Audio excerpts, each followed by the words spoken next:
Robert Kiyosaki asked his father, he said, "Dad, why don't they teach you money in school?" His father said, "Because the government doesn't allow us to teach that subject. Part 2 of they don't teach you this in school."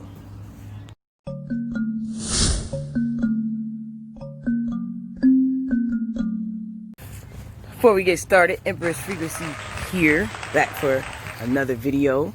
If you guys have been enjoying my content thus far, my little 2-week spree of trying to get some information out there that I think that the community would not only benefit from but enjoy, please subscribe to my channel and hit the thumbs up button.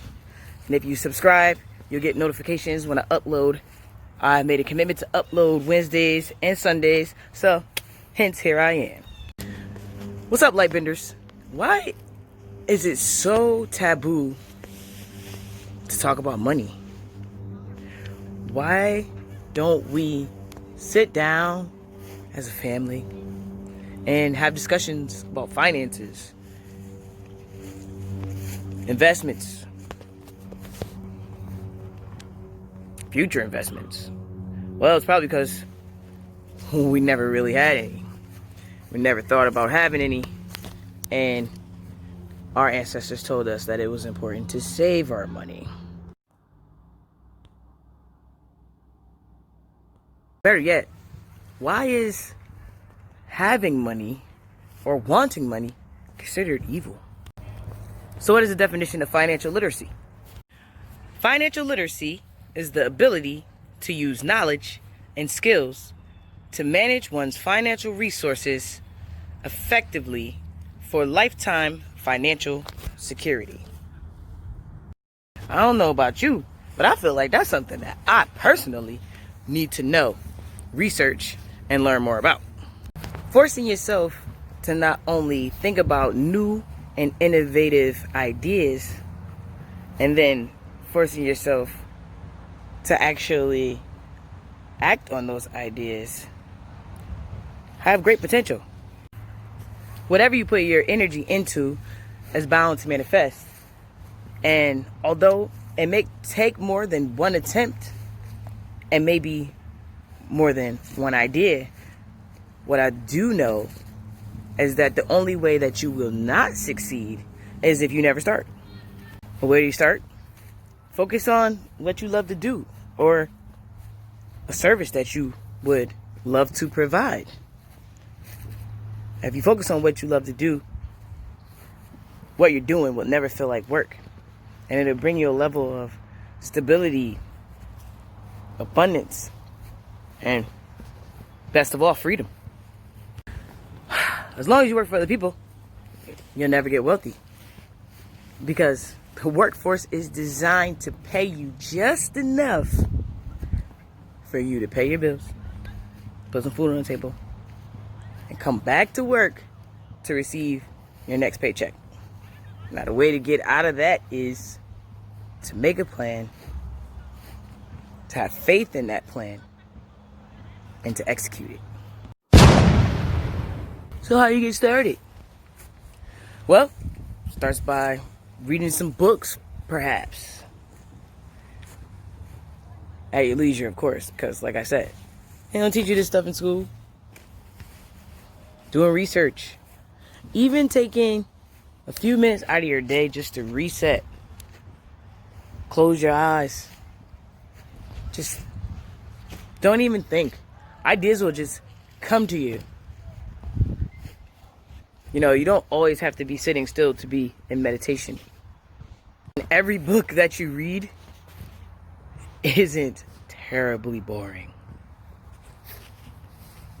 It's one of my favorite books of all time. I've been trying to get my nephews to read this forever. I even told my best friend, tell her daughter to read it. This book tells a story like no other. It's like watching a movie as you read. It's very informative. It's sarcastic. It's easy to read. And you learn so much. When you guys get a chance, check out this book. by Robert Kiyosaki, Rich Dad, Poor Dad. It'll get you started on the road to financial intellect and freedom. I guarantee it. So earlier I mentioned that the ancestors thought that we should save our money. They didn't know any better. But I'm here to tell you that they were wrong. We need to invest our money because money sitting is not earning anything.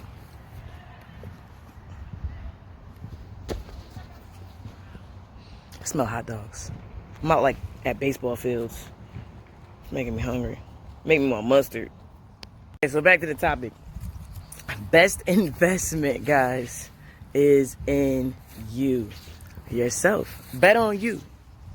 Always bet on black. Oh, I just had to throw that pun in there real quick. But seriously, who better than to invest in than you? You know what you are capable of. If you believe in yourself enough, then you should be the first person that you invest in.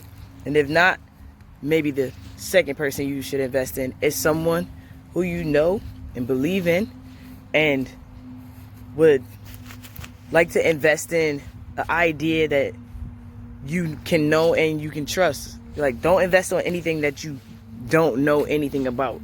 Like, honestly, all these 401ks and IRAs and stuff like that, like, your employer, they put that money in these deposits and they split it up sometimes, and they actually, if you want to go aggressive, you don't want to go aggressive. But do you actually know what you're investing in? Did you actually call them up and say, hey, well, what is this? 20% here, 2% in the bank. Well, what bank is that? 20% in what company is that? You have no idea. Know what you're investing in, guys. Think positive results, and more positive results will come to you. That's the law of attraction. Guys, imagine how good it's gonna feel when all that money starts coming in. You've succeeded successfully in whatever you're trying to accomplish. All your deadlines have been met. Those feelings, if you can attract those feelings on the daily, then that's all the law of attraction is. In the quantum physics realm, all those possibilities are out there.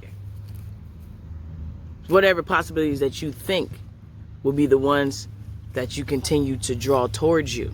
So if you think negatively about what you're doing, you're going to get more negative results.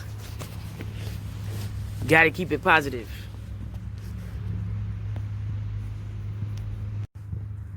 Winston Churchill said, if you're going through hell, keep going. Don't stay in one spot. If it's not working out for you, think of a way out of it. And begin whatever it is that you're thinking that'll get you out of it, so that it'll bring you to a new space. Don't just stay there. There's always another way.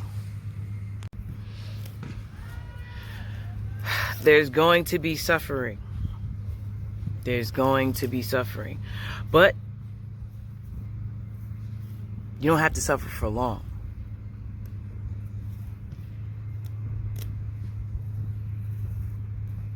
It's up to you. Don't crash and burn. Crash, fix yourself up, and get ready to take the next flight. There is no limit to what you can actually do. It just takes you to set intentions to actually do it. Setting intentions is powerful.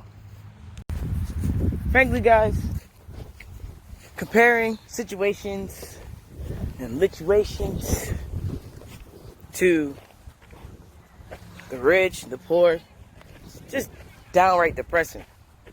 Number one, just know what you want. And number 2,